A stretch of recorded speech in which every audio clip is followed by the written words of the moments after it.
tanto amor, uma mãe que é totalmente abnegada, que cuida. Tudo isso está relacionado com a característica de mãe. Quem foi que fez a mãe assim? Quem foi que a planejou? Deus. Deus. Tem uma frase que até de vez em quando eu uso, que é mãe coruja, né? Você parece uma mãe coruja.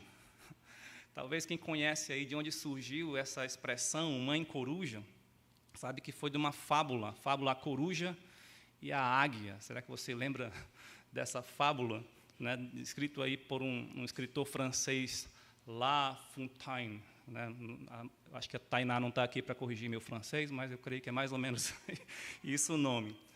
Então, aquela mãe que falou para a coruja, né, que falou para a águia, olha, você não vai comer os meus filhotinhos, porque eles são muito lindos, os seus bicos são muito perfeitos, os seus olhos são muito bonitos e tudo mais. E, para a surpresa desagradável da coruja, certo dia, ela chega no seu ninho e seus filhotes todos tinham sumido, ou seja, devorados. Foi até a águia, por que você fez isso? Eu não disse para você não comer os meus filhos? E a águia disse, mas eu não pensei que eram os seus filhos. Você disse que os seus filhotes eram bonitos, que tinham os bicos tão bem perfeitos. Eu cheguei e vi lá aqueles seres esquisitos, sem bico, sem nada direito, aquelas penugens estranhas, com os olhos esbugalhados, esquisitos. Eu disse, certamente isso não são os filhotes da minha amiga coruja. Aí diz que a moral da história é, quem ama o feio, bonito lhe parece. Pois é, a mãe coruja é aquela que protege, aquela que ama, mas aquela que não consegue ver imperfeição no seu filho. Seus filhos são sempre bonitos, né? São sempre bonitos. Ele nasce com aquela cara de joelho, mas ele é lindo, não é? Com a cabeça ali meio torta, inchado, vermelho, roxo, né? Tem filhos que nascem roxo, todo enrugado, todo cheio de sebo e tal, e que lindo! E claro que vai ficando bonito com o passar do tempo mesmo, graças a Deus. Então a mãe é aquele ser que desenvolve um relacionamento diferenciado com seus filhos. Ela busca o melhor para eles, ela se dispõe até a dar a vida por eles, o que, infelizmente, tem sido desconstruído, essa ideia, né, da mãe que protege, a mãe abnegada, a mãe que ama, a mãe que dá a vida pelos filhos. Isso tem sido desconstruído pela ideologia feminista, que prega que a opressão biológica da mulher é que ela tenha que ser mãe, né? Agora, reflita. Se as mães verdadeiramente desejam o melhor para seus filhos por causa do seu imenso amor, como alcançar esse melhor? Como alcançar esse melhor por amor aos seus filhos, se não pela fé em Deus? Se não pela fé em Deus. Nós queremos vamos meditar nesta manhã sobre a seguinte ideia, ou a verdade, né? Deus recompensa, ou Deus se agrada de uma mãe amorosa que tem grande fé nele. Uma mãe amorosa, o que parece que deve ser o natural, uma mãe amorosa, mas que tem grande fé nele. Veremos, então, algumas características da fé, ou da grande fé de uma mulher, de uma mãe, da qual Jesus se agradou e se admirou. Convido os irmãos e as irmãs a abrirem suas Bíblias para o Evangelho de Mateus, capítulo 15, leremos versos 21 a 28.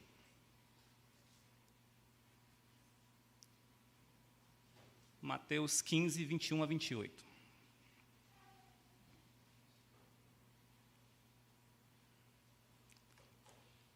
Acredito que já encontraram, diz assim a palavra de Deus. Partindo Jesus dali, retirou-se para os lados de Tiro e Sidom. E eis que uma mulher cananeia, que viera daquelas regiões, clamava, Senhor, filho de Davi, tem compaixão de mim. Minha filha está horrivelmente endemoniada. Ele, porém, não lhe respondeu palavra. E os seus discípulos, aproximando-se, rogaram-lhe, despede-a, pois vem clamando atrás de nós. Mas Jesus respondeu: não fui enviado senão as ovelhas perdidas da casa de Israel. Ela, porém, veio e o adorou, dizendo: Senhor, socorre-me. Então ele, respondendo, disse: não é bom tomar o pão dos filhos e lançá-lo aos cachorrinhos. Ela, contudo, replicou: sim, Senhor, porém os cachorrinhos comem das migalhas que caem da mesa dos seus donos. Então ele disse: ó mulher, grande é a tua fé, faça-se contigo como queres. E desde aquele momento, sua filha ficou sã. Uma primeira característica que vamos ver da fé dessa mulher cananeia é que era uma fé que a fazia buscar ao Senhor. Uma fé que busca ao Senhor. Se nós olharmos alguns versículos anteriores, ainda dentro deste capítulo 15, vamos perceber que Deus acabara aliás, Jesus, acabara de sair de um embate com os fariseus e escribas em Genezaré a respeito das tradições dos anciãos. Então, os anciãos, claro, os irmãos sabem, os líderes do judaísmo, ali que estavam naquela região, que estavam ali tentando Jesus, pegá-lo em alguma situação. Jesus, então, retirou-se, por isso fala, partindo de Jesus dali, retirou-se para os lados de Tiro e Sidom. Nós sabemos que, pelas Escrituras, os Evangelhos, que um momento ou outro Jesus tinha esse momento de retiro, ou pelo menos algum artifício para que não fosse comprimido pelas multidões, como eu vou para o barco aqui para não ser comprimido pela multidão, ou agora nós vamos atravessar aqui o mar da Galileia para que possamos ter um tempo de descanso, e a multidão acabava seguindo. Então, creio que, conforme isso fica muito claro no Evangelho de Marcos, que Jesus queria esse afastamento para descansar um pouco. Veja Marcos, capítulo 7, o texto paralelo, versículo 24. Levantando-se, partiu dali para as terras de Tiro e Sidom. Tendo entrado numa casa, queria que ninguém o soubesse. No entanto, não pôde ocultar-se. Veja, ele foi para Tiro e Sidom. Interessante que o evangelista Marcos diz que ele entrou numa casa, talvez alugar aquela casa, ou talvez até já tinha alguém ali, naquelas regiões de Tiro e Sidom, que era discípulo de Cristo, do Senhor Jesus, e o recebeu. É uma forma de pensar, não é? Porque ele entrou nessa casa e ele queria ficar um tempo, creio que, descansando, não é? Mas ele não pôde ocultar-se. Por quê? Porque aquela mulher, chamada aqui por Mateus de Cananeia e por Marcos como uma mulher grega de origem ciro-fenícia, foi atrás e clamava, e clamava, e clamava. E por que a mulher clamava a Jesus? Aquela mulher tinha um grande problema. No seu clamor, a mulher dizia que a filha estava horrivelmente endemoniada. E se você considerar uma possessão demoníaca, sempre vai colocar esse advérbio aí de modo, horrivelmente, sempre, sempre. Quem está endemoniado normalmente está numa situação horrível, terrível, miserável, está ali sendo dominado, oprimido por espíritos malignos. Aquela mulher buscou a Jesus porque ela tinha plena consciência do estado miserável de sua filha. É claro que essa situação, essa condição de estar endemoniada é algo muito visível. Eu não sei quantos irmãos, espero que não, já viram alguém endemoniado. Meu pai, uma vez, era pastor da minha igreja em Manaus, ele foi chamado às pressas, numa madrugada, porque um filho de um vizinho lá da igreja estava endemoniado. E depois ele me contou, eu era criança, eu acho que pré-adolescente, ele contou, e só quando ele contava, começava a me arrepiar todo, porque é uma coisa terrível. Dizia que várias pessoas para conseguir segurar um menino de 11, 12 anos. Força, uma voz estranha, esquisita. Eu vi uma vez uma mulher no meio da rua com também uma atitude muito esquisita, que na minha impressão é como se ela tivesse endemoniada, ela estava falando de uma forma estranha, talvez estivesse apenas bêbada, mas com a bebida, ou alguém assim, totalmente dominado pela embriaguez, creio que é uma porta aberta também para os demônios. Aquela mulher sabia do estado miserável da sua filha. Nós podemos imaginar que, mas nossos filhos nunca passaram por isso, ou não estão desse jeito, mas será que você consegue perceber, mesmo assim, o estado do seu filho? Quais seriam os problemas que o atacam? O que ele necessita? Mais um outro detalhe. É possível entender que essa mulher não tinha marido. Foi ela que foi atrás do socorro para sua filha. Se nós lembrarmos do caso de Jairo, foi ele, o pai, que foi atrás de Jesus para socorrer sua filhinha que estava à morte. Isso lá conforme Marcos capítulo 5, versos 21 a 24. Foi o pai que foi atrás. O centurião pediu que Jesus também curasse o seu servo. Foi o homem que foi atrás. E normalmente nós vemos dessa forma. Aqui foi a mulher que foi atrás. Talvez, é uma hipótese, ela não tinha marido. Talvez aquela menina era sua única filha. Aqui diz, a minha filha está horrivelmente endemoniada. Sempre quero falar apóstolo, mas não era. O evangelista Marcos diz, a minha filhinha, também dando a ideia de que era uma menina ainda, talvez jovem, não sei, 10, 11 anos, ou menos que isso. Talvez fosse a única filha daquela mulher.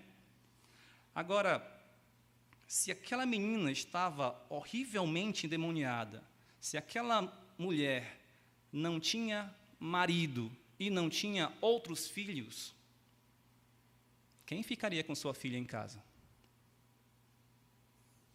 Quem ficaria cuidando do filho de outra pessoa que está horrivelmente endemoniado? Você iria?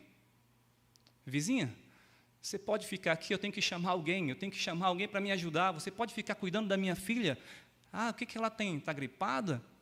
Está com febre? Não, ela está endemoniada. Não, eu não vou. Você percebe o tamanho do problema daquela mulher? E se esse problema fosse recorrente? Você imagina que essa mulher deve ter buscado solução para isso? Com muitas pessoas, em vários lugares, de várias maneiras. Ela poderia ter chegado até um estado de total desespero. A minha filha está endemoniada e isso sempre acontece.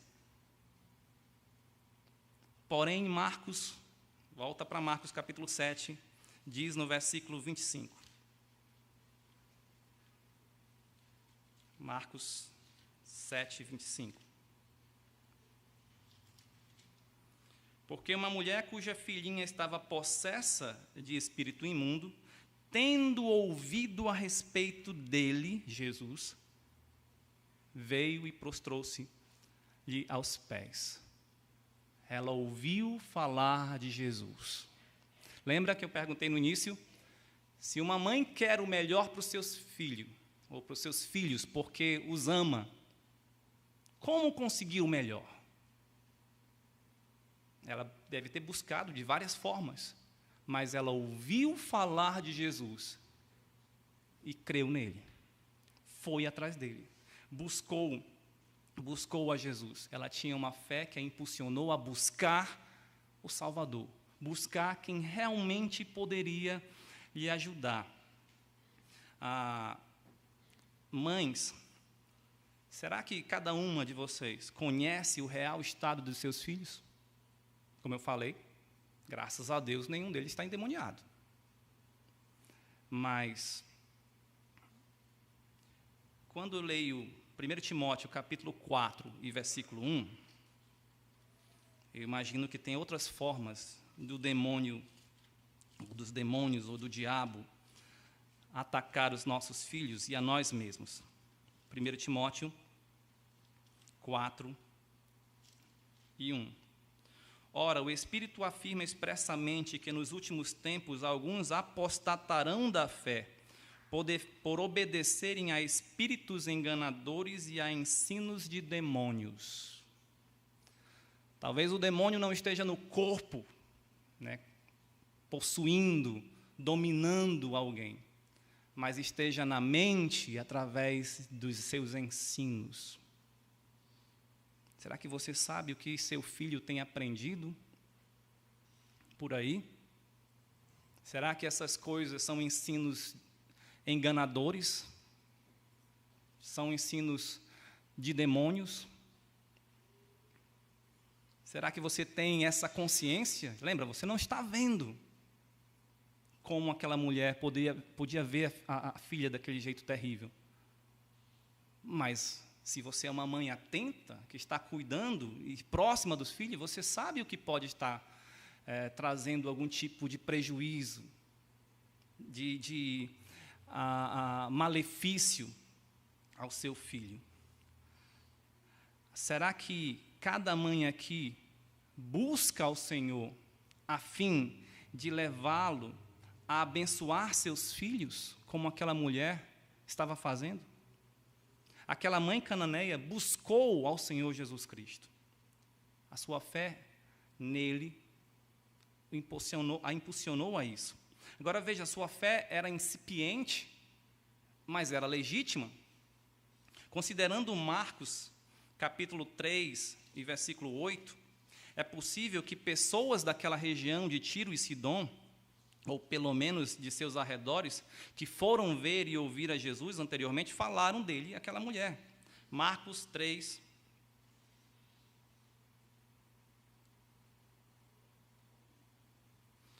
de Jerusalém, vamos ler o 7, né? Retirou-se Jesus com seus discípulos para os lados do mar. Seguia-o da Galiléia uma grande multidão, também da Judéia, de Jerusalém, da Idumeia, da além do Jordão e dos arredores de Tiro e Sidom, uma grande multidão, sabendo quantas coisas Jesus fazia, veio ter com ele. Lembra? A mulher ouviu a respeito de Jesus. Como ela ouviu? Talvez algumas das pessoas que foram para esse encontro aqui com Jesus, falaram para ela. Ela era dos arredores de Tiro e Sidom, e ela também era dos arredores de Tiro e Sidom, ou daquela mesma região. Talvez, quando Jesus chegou ali, ela ouviu falar também de Jesus. Logo, nós podemos entender, era uma fé nova. Ela começou a ouvir sobre Jesus e começou a crer a partir daquele momento. Ela não era uma mãe experiente na fé. Ela não era uma mãe que conhecia o Deus de Israel há muito tempo. Pelo que tudo indica, ela conheceu Cristo, pelo menos de ouvir falar de Cristo, há pouco tempo. Há pouco tempo. Então, quando ouviu falar nele, uma chama de esperança se acendeu em seu coração. Quando Jesus chegou à sua região, ela aproveitou a oportunidade em que o mestre estava mais próximo da sua casa, né, da sua residência, e ela foi atrás dele. Ela o buscou. Talvez, se ela já tinha ouvido falar há algum tempo mais, né, ela já estava orando por isso. Como ela poderia sair da sua casa e deixar a sua filha sozinha e buscar a Jesus se ele estava tão longe? Mas agora ele está aqui perto. Eu não posso perder essa oportunidade de falar com aquele que pode resolver o meu problema. Veja que a mulher clamava: Senhor, filho de Davi, tem compaixão de mim. Ela não era judia, mas ela o chamou pelo seu título messiânico, filho de Davi. Logo, ela devia entender o que significava isso. Ele era aquele que vinha para reinar, aquele que vinha para salvar o seu povo dos seus pecados. Lembra que também outras pessoas, em situações miseráveis também, clamaram a Jesus desta forma. Aqueles 2 cegos, conforme Mateus 9, 27, clamaram: Senhor, filho de Davi, tem compaixão de nós. Aquela multidão, conforme Mateus 22, aliás, 12 e 23, quando Jesus fez vários milagres ali, eles disseram: porventura não é este o filho de Davi? Aqueles que eles estavam esperando. Por quê? Porque os profetas diziam que ele viria e faria vários sinais. Jesus estava fazendo esses sinais, Jesus estava curando, Jesus estava pregando o evangelho do reino, Jesus estava expelindo demônios, Jesus estava libertando os oprimidos de Satanás. Ele era o filho de Davi. E ela creu nisso. Ela não perguntou: Senhor, tu és o filho de Davi? Ela afirmou: Senhor, filho de Davi. Aparentemente, a fé da mulher cananeia, como disse, era incipiente, era nova, mas era legítima, era verdadeira.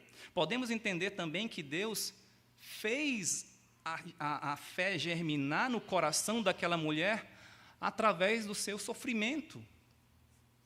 Talvez se tivesse tudo bem na vida dela, a filha estava bem, né, sua vida financeira estava bem, a saúde de todo mundo estava bem, seu marido estava lá com ela, tinha outros filhos, trabalhava, todos eram amigos dela. Talvez ela nunca buscasse o Senhor. Talvez ela não ia sentir a necessidade de um Salvador.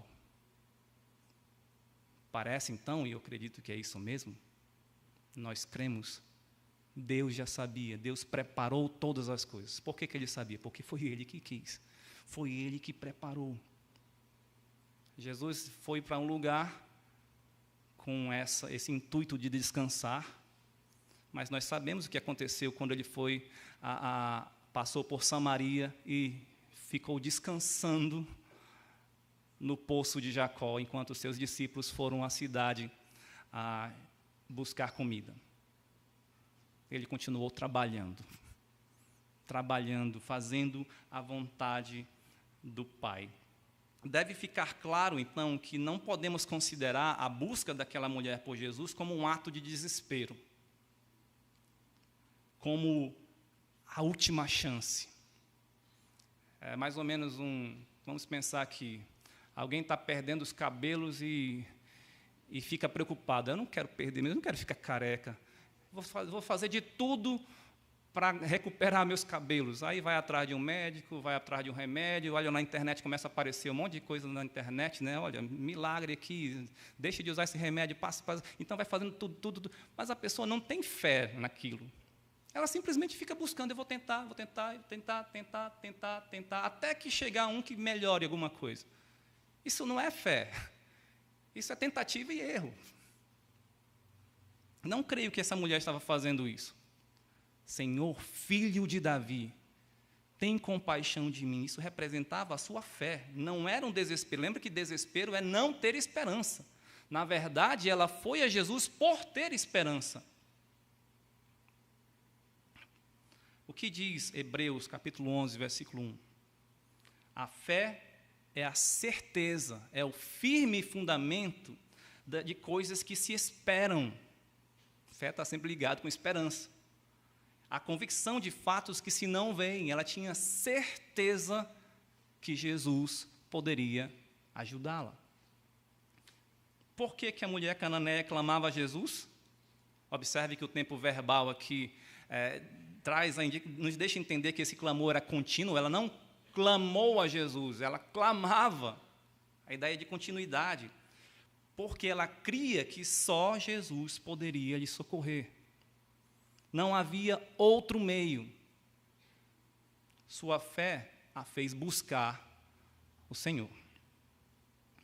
Uma segunda característica da fé daquela mulher cananeia é que era uma fé que persevera. Ela não desistiu no primeiro obstáculo. Curiosamente, Jesus parecia, pelo menos aqui, né, ao que parecia, não havia se comovido com o clamor da mulher. O versículo 23 de Marcos 15 diz assim: ele, porém, olha, a mulher clamava, porém, não lhe respondeu palavra. Jesus ficou em silêncio. Aquela mulher clamava, mas por algum motivo, Jesus não lhe atendia. Será que Jesus de fato a estava desprezando? Mas não foi ele que falou no sermão do monte: pedi e dar-se-vos-á, buscai e achareis, batei e abrir-se-vos-á, pois todo o que pede, recebe, o que busca, encontra, e o que bate, abrir-se-lhe-á. Sim, Jesus falou isso. O que aquela mulher estava fazendo? Ela estava pedindo, ela estava buscando, ela estava batendo a porta de Jesus. Jesus não poderia se contradizer. Portanto, eu creio que ele não estava desprezando a mulher.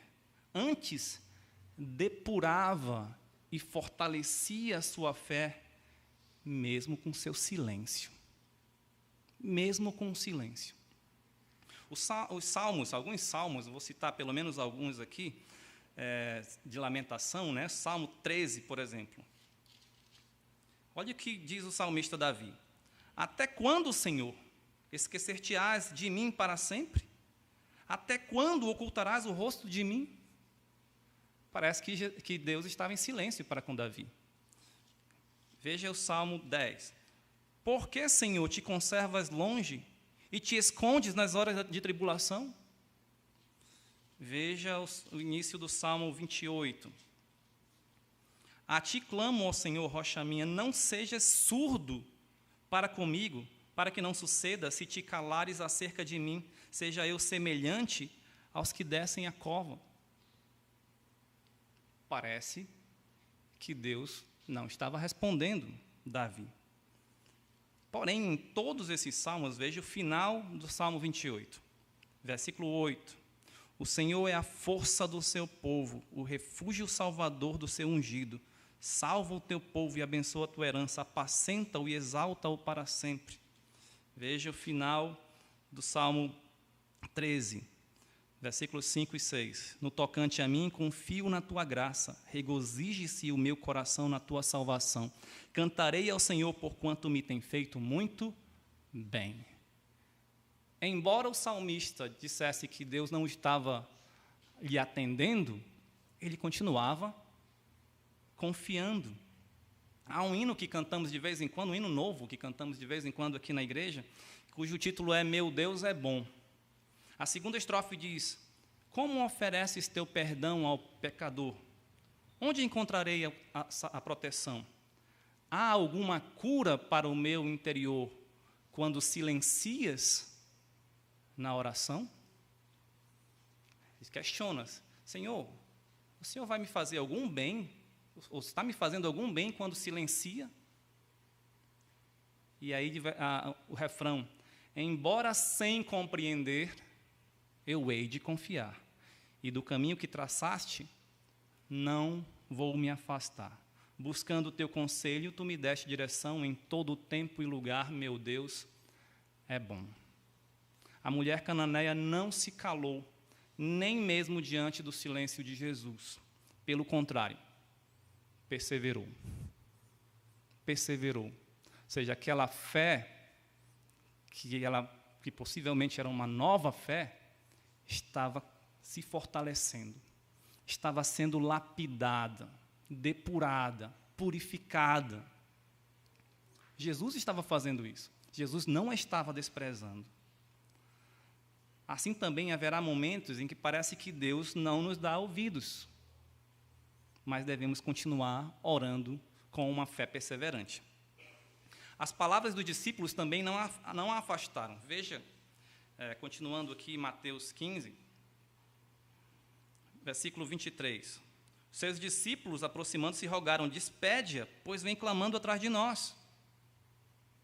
Ela vem clamando, vem clamando, vem clamando. Eu não sei você, mas se eu estivesse buscando alguém, e aqueles que estivessem ao redor dele dissessem assim para a pessoa que eu estava buscando: ei, não liga para ele não, não recebe ele não, diz para ele ir embora, agora não. Ele está nos importunando, está nos incomodando.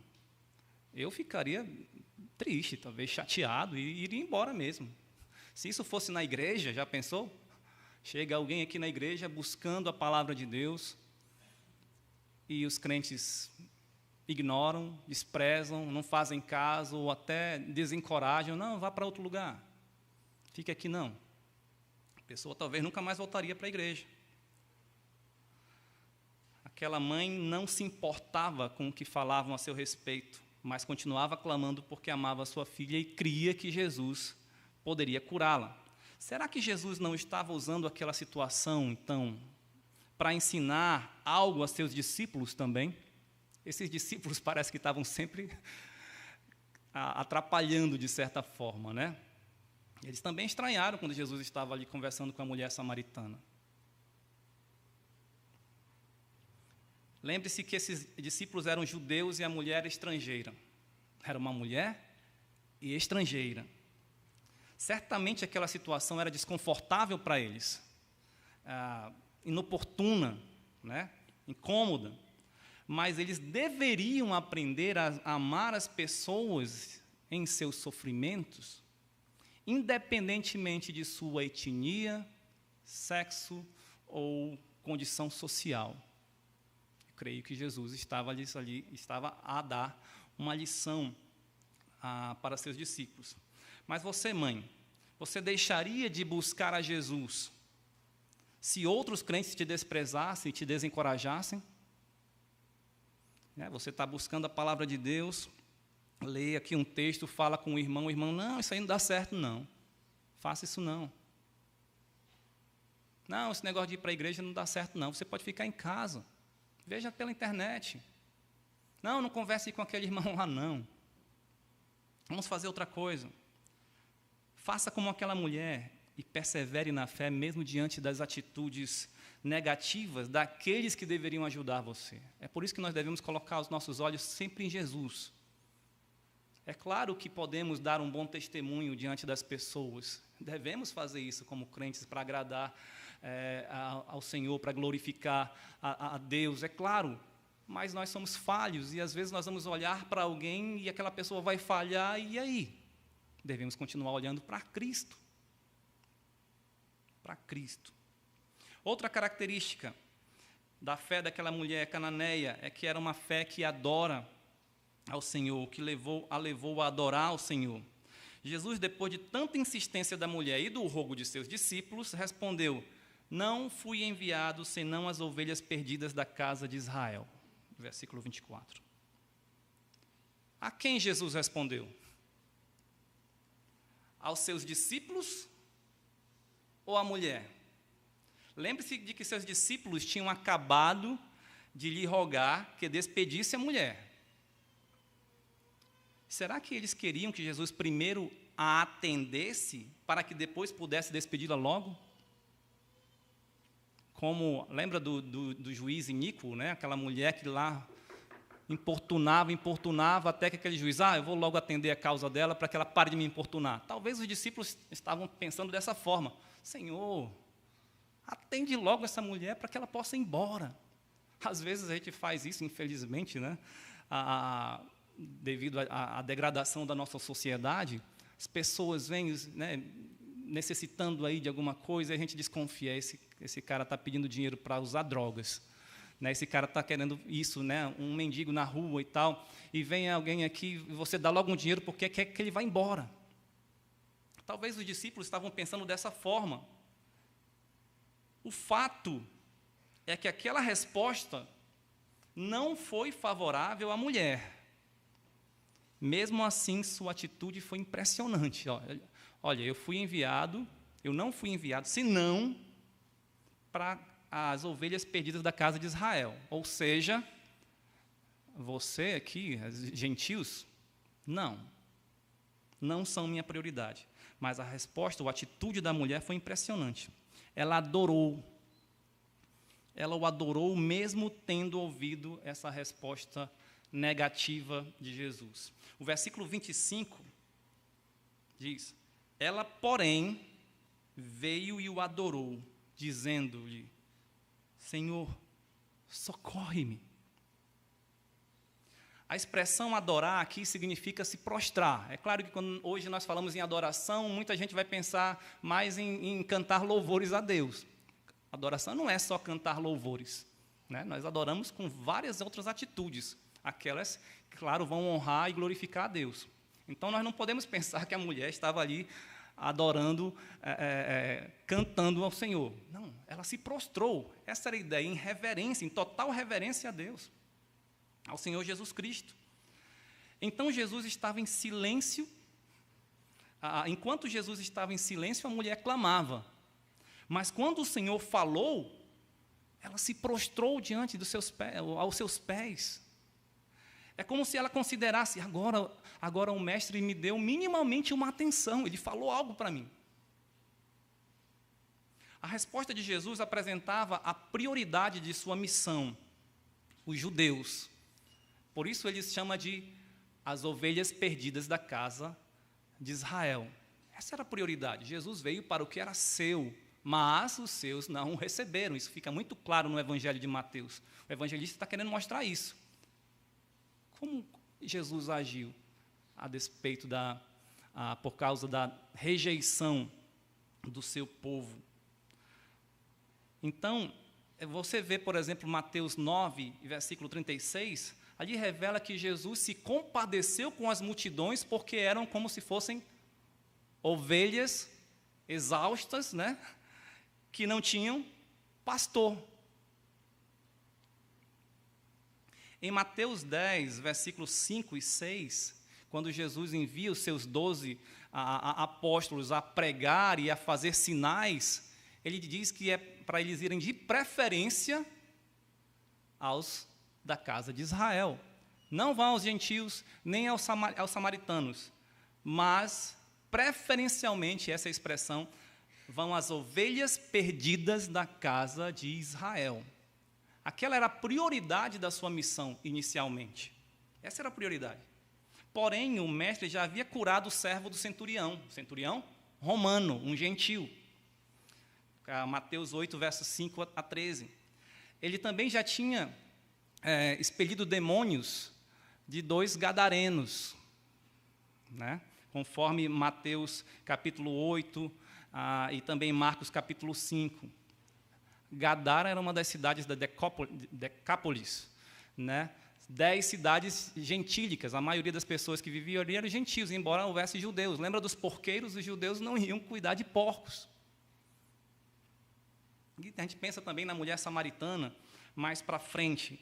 A missão de Jesus, embora fosse prioritária aos judeus, num primeiro momento, não o impediu de atender e salvar alguns gentios e samaritanos.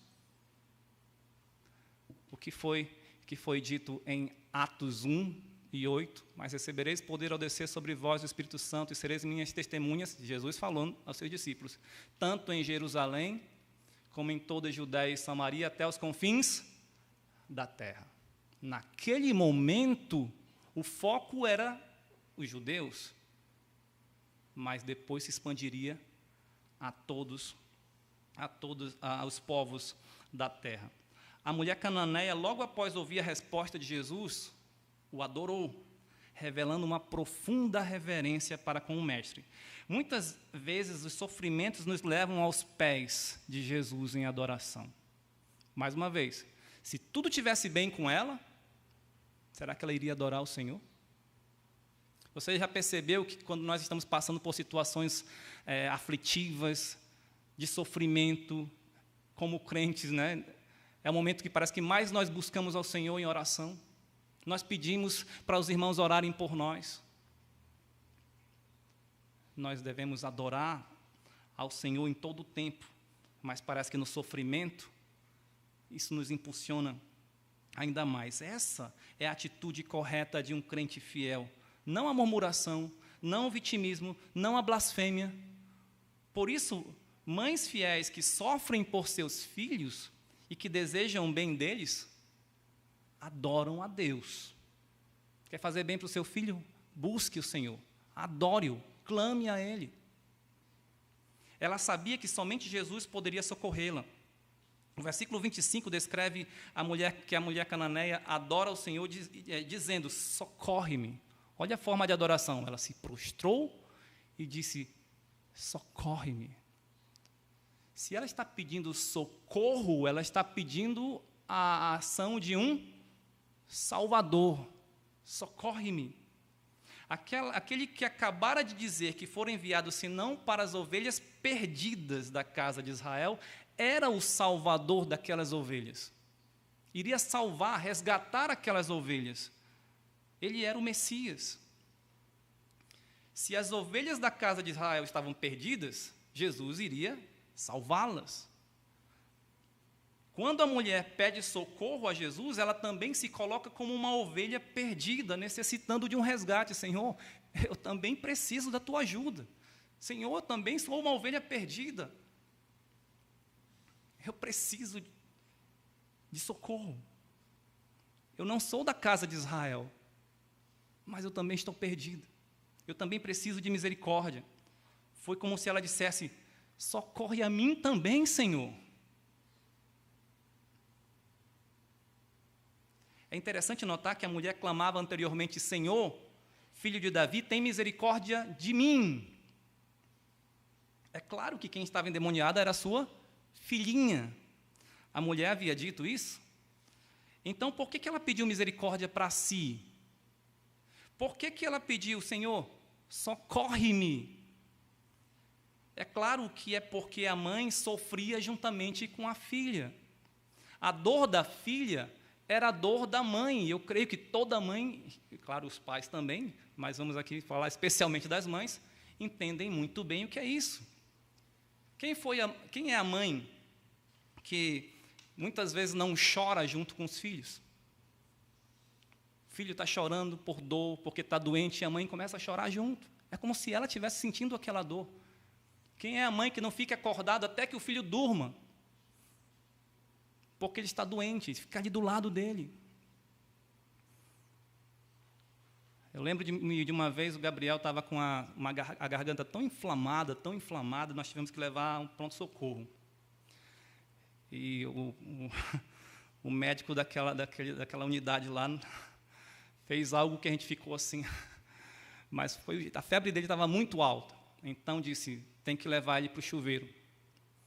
E eu peguei o menino no chuveiro lá, água gelada, e ele gritando, chorando, água gelada, e a Leila chorando atrás. E depois ele disse, bezetacil na coxa, com um menino de 1 ano. E o choro. Que mãe nunca chorou junto com o filho?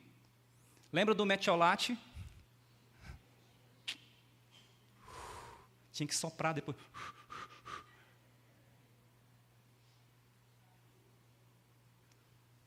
Ela sofria pela filha.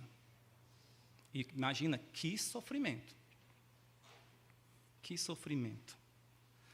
Aquela mãe prostrou-se diante do Senhor para que sua filha fosse erguida, fosse levantada, fosse curada, liberta. Se Jesus libertasse sua filha do demônio, ela seria socorrida. Ela alcançaria misericórdia. Portanto, as mães que adoram ao Senhor buscam misericórdia para si e para seus filhos. Paulo falou aos Coríntios que o marido incrédulo é santificado no convívio de sua esposa crente e vice-versa. E no final do versículo, 1 Coríntios 7,14, diz, por isso seus filhos são santos. A mulher temente a Deus, a mulher que adora, a mulher que é crente, ela acaba trazendo misericórdia e bênçãos de Deus para toda a sua família. Você, mãe, ora por seus filhos. Você busca a Deus em adoração. Seus filhos veem, percebem isso. Um dia eles podem orar junto com você. Um dia eles adorarão junto com você, porque eles entenderão isso. Os filhos talvez hoje não entendam o sofrimento de uma mãe por eles. Mas quando se tornarem mães ou pais, vão entender. Agora eu sei o que meu pai ou o que a minha mãe passavam. Por isso ela pedia misericórdia. Tenha misericórdia de mim. Busque ao Senhor em oração. E, por fim, outra característica da fé daquela mulher cananeia era uma fé que se despoja. Despoja de tudo o que ela pensa que poderia pensar que seria útil como força para a solução dos seus problemas. A segunda resposta de Jesus foi, no mínimo, intrigante e aparentemente ofensiva. Versículo 26, então ele respondendo disse, não é bom tomar o pão dos filhos e lançá-los aos cachorrinhos. Uau! O que o mestre quis dizer com isso? Percebe-se que os filhos referem-se aos judeus. Lembra a prioridade? E quem eram os cachorrinhos? Os gentios, aqueles que não eram judeus.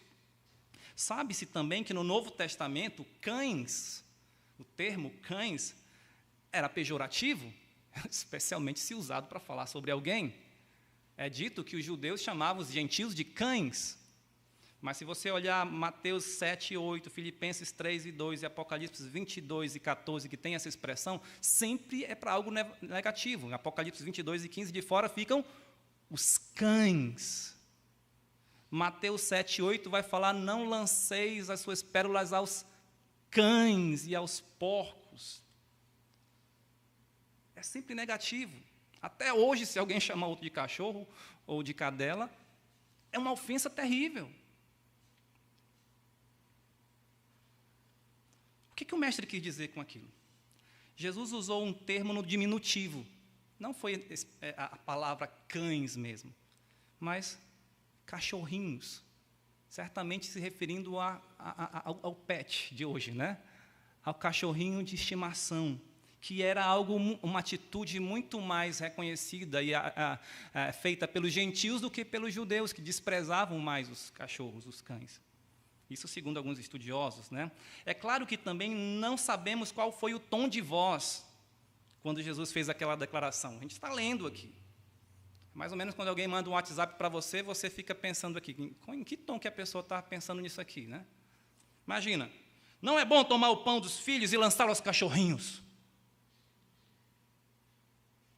Agora, não é bom tomar o pão dos filhos e lançá-lo aos cachorrinhos. Eu creio que Jesus falou mais da segunda maneira aqui do que da primeira. Imagina se fosse nos dias de hoje. A intenção do mestre não era provocar a mulher, mas prová-la, provar e fortalecer a sua fé. Ela teria duas opções de atitudes totalmente opostas entre si a tomar. Eu vou resistir, eu vou me sentir ofendida, eu vou brigar, eu vou reclamar, ou eu vou me render? Eu vou aceitar. Eu vou me despojar de todo o meu orgulho, arrogância ou vaidade. Você já viu um mendigo ficar com raiva? Se você, ou até responder sarcasticamente se você diz que não tem como ajudá-lo? Às vezes sim, né? Ele responde de um jeito, você vê, ele está com orgulho. Isso você não tem mesmo, e aí eu não posso te ajudar. Será que vocês têm percebido como algumas pessoas da sociedade atual querem ganhar vantagem só pelo vitimismo? Eu tenho os meus direitos, eu fui oprimida, eu preciso receber uma compensação, você tem que me respeitar, você tem que não sei o quê, eu tenho direito a isso. Toda vez acontece isso comigo, eu preciso. Sempre é isso. Imagine se Jesus falasse com uma mulher em nossos dias algo semelhante ao que disse a mulher cananeia. Ele seria cancelado. Usando uma expressão de hoje, né? Aquela mulher, porém, se despojou de tudo e respondeu a Jesus de modo surpreendente. Versículo 27. Ela, contudo, replicou: sim, Senhor. Ela concordou, ela aceitou. Sim, Senhor, porém os cachorrinhos comem das migalhas que caem da mesa dos seus donos. A mulher humildemente, vou usar assim esse termo, surpreende Jesus. Concordar com aquela palavra do mestre parece ser a atitude mais humilhante, mas é também a mais forte. Por que é a mais forte? Porque é muito fácil se revoltar por uma aparente ofensa. Você já percebe como sobe uma ira quando alguém faz algo contra você? É fácil se irar. É fácil reclamar. É fácil brigar por reparação. Eu tenho os meus direitos. É fácil. O difícil é se render. Precisa ser forte.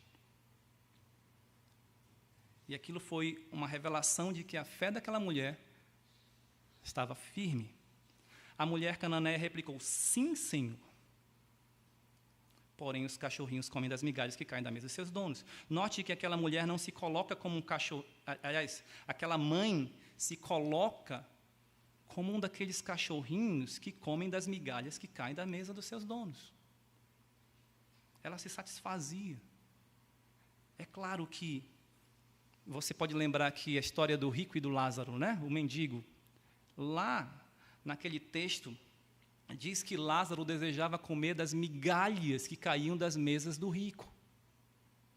Mas, no final das contas, quem foi salvo? Lázaro. Para quem não tinha nada, migalhas são bênçãos. Não estou dizendo aqui que Deus dá migalhas, mas é a forma como a mulher se rendeu totalmente. Ela disse: eu quero pelo menos as migalhas. Você se lembra da história do rico, não é? Ele tinha do bom e do melhor. Nada faltava a ele. Lázaro não tinha nada. Mas confiava em Deus. A resposta da mulher revela que ela estava totalmente dependente do Senhor. Senhor, eu não tenho nada. Eu só tenho a Ti. Eu preciso do Senhor. Eu não confio em mais ninguém. Eu não confio nem em mim mesma. Somente em Ti. Foi uma entrega total. Total, sem reservas. Ela fez o que o jovem rico não fez. Ela confiava em Jesus. O jovem rico confiava nas riquezas. Desde aquele momento diz, então, aliás, depois, né, Jesus responde: ó mulher, grande é a tua fé, faça-se contigo como queres. E desde aquele momento, a sua filha ficou sã. Versículo 28. Jesus admirou-se da fé da mulher cananeia e elogiou-a. É interessante, um texto normalmente usado para falar sobre as mulheres é Provérbios 31 e 30. O que diz lá? Como é que é? Enganosa é a graça e vã a formosura. Porém, a mulher que teme ao Senhor, essa será louvada. Essa mulher temeu a Jesus Cristo e ela foi louvada pelo próprio Mestre, por causa da sua grande fé. 2 Coríntios 10 e 18 também fala sobre isso, né? Não seja a sua boca que louve. Não importa se os outros estão te louvando, o que importa é que Jesus louve. É que o Senhor louva. Quando a mulher voltou para sua casa, achou sua filha sã sobre a cama. Isso fica registrado lá no texto paralelo de Marcos, capítulo 7. Jesus havia dito que se fizesse o que ela queria, e assim se fez. A mulher queria o quê? Livramento da sua filha. Será que você, mãe, coloca diante do Senhor a situação de seus filhos para que Ele os abençoe? Será que é isso que você mais deseja? Será que você os leva a Cristo, sabendo que você mesmo ou mesma não pode fazer nada sem ser por meio de Jesus Cristo? Isso é uma fé que se despoja totalmente da sua força, dos seus méritos, e entrega-se totalmente aos méritos de Cristo? Será que o Senhor poderia dizer para você: grande é a tua fé? Será que você poderia ser caracterizada como uma mãe, não só de grande amor, ou que muito carinhosa, mas que tem uma grande fé? Nós vimos hoje que Cristo se agradou da grande fé dessa mulher, uma mãe estrangeira, e era uma fé que a fez buscar ao Senhor, uma fé que a fez perseverar diante dos obstáculos, uma fé que a levou a adorar o Senhor no seu sofrimento, e uma fé que se despojou de toda a sua força, entregando-se totalmente ao Senhor. Que as nossas mães sejam mulheres não somente de grande amor por seus filhos, mas de grande fé no Senhor. Amém? Senhor, nosso bendito Deus e Pai, agradecemos ao Senhor pelo exemplo dessa mulher, que tinha uma fé, creio que nova, mas que cresceu, e imagino também, porque o Senhor Jesus Cristo proporcionou todos os meios para isso, provando-a, fortalecendo-a, lapidando a sua fé, e assim pôde, enfim, recompensá-la, abençoá-la, curando a sua filha, e que as nossas mães, ó Deus, as mães desta igreja, as mães tementes ao Senhor, tenham uma fé firme em Ti, para que possam também transmiti-la a seus filhos. Abençoa cada uma das mães, sustenta, dá saúde, mas especialmente fortalece a sua fé. É o que pedimos em nome de Jesus. Amém. Que Deus dê um bom domingo, um bom almoço a todas as famílias, as suas mães, e até logo mais à noite, às 18h30. Continua o que eu falei, mas antes disso, as mães todas virão aqui na frente para que sejam homenageadas. Vão tocar enquanto isso. Pastor Paulo Meio, o senhor vai